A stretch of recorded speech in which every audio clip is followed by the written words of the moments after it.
I don't consider that a church. I do not consider that a church at all. What would you consider Xenos? I would consider it a cult.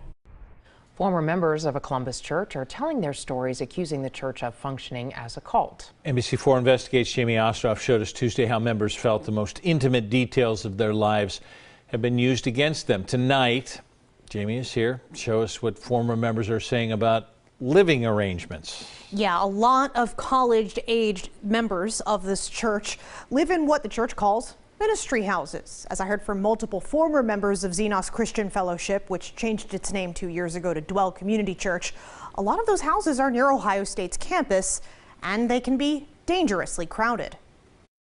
Lexi Thompson is a graduate of The Ohio State University. I had offers to go play collegiate softball. She turned those down to go to OSU, she said, at the advice of the church she'd joined in high school. They talked me out of it because they're like, you need to stay in Columbus, like these are your friends. Thompson is one of multiple former members of Xenos Christian Fellowship who told me the church encourages young members to attend college locally. They really promote going to Ohio State or Columbus State. And anything else, you're turning your back to God because God's given you this community in Columbus. Another former Xenos member shared this document with me. It's titled Propositions on Christ, Culture, and Career, with church leaders' bylines. It says, God has sovereignly placed these students in Xenos. Shouldn't the burden of proof be on why you should go away to school? If a kid's heart is right with God, he doesn't want to go elsewhere. As a student at OSU, Thompson moved into a ministry house. She said the $250 monthly rent was attractive. The church's website describes ministry houses as homes where committed Christian believers live together. When I asked Dwell leadership if they could connect me with current members, an elder instead sent me this link to recorded member testimonials. Here, a woman describes a positive environment in her ministry house. I saw it as a convenience to see my friends more and I don't know, get to use my house to serve as a Bible study too. And according to Thompson, it is a commitment. You're going to 3 Bible studies a week. You have a one-on-one time with your discipler that you have to be at. You have a house meeting that you need to be at. And then I was also in leadership training classes. This commitment to meetings is part of an agreement the church requires members moving into the houses to sign. It's posted on the website. The agreement also includes avoiding illegal, dangerous, or unedifying behaviors, like drunkenness. Residents must also strive to show respect and care for surrounding neighbors. Former church members provided me with addresses of ministry houses near campus. Many of them were in disrepair, with clutter on the outside. This house, nicknamed Thunderdome, was being fumigated when we stopped by. There were liquor bottles and glasses on the porch.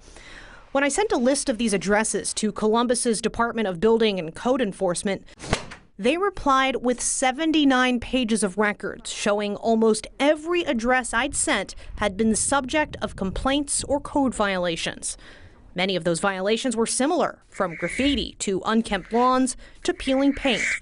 Couches left outside was also a common violation. People who've been inside ministry houses describe a mess. I have 12 roommates. I'm sorry, 12? 12. I mean, think about 13 girls with only 4 closets. It didn't work out very well. Thompson said she can't remember exactly how many people lived in her ministry house in 2018 when a local reporter came to the home to do a story about crowded houses, which neighbors had come to associate with college-aged Xenos members. We put a lot of thought into how to come off as we're just a normal college girls living in a house together. We cleaned the downstairs living area. We had bins for all of our roommates, for all of our personal items. We took 8 extra bins and put them upstairs so that it could look like only 5 of us lived there. But she says she's confident it was more than 5. My leader's like, do not tell them that.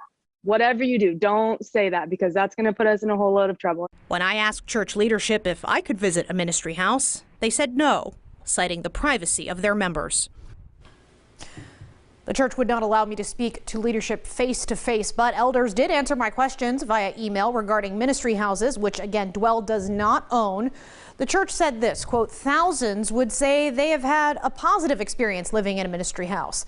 These houses have helped many people work through personal problems and overcome destructive addictions.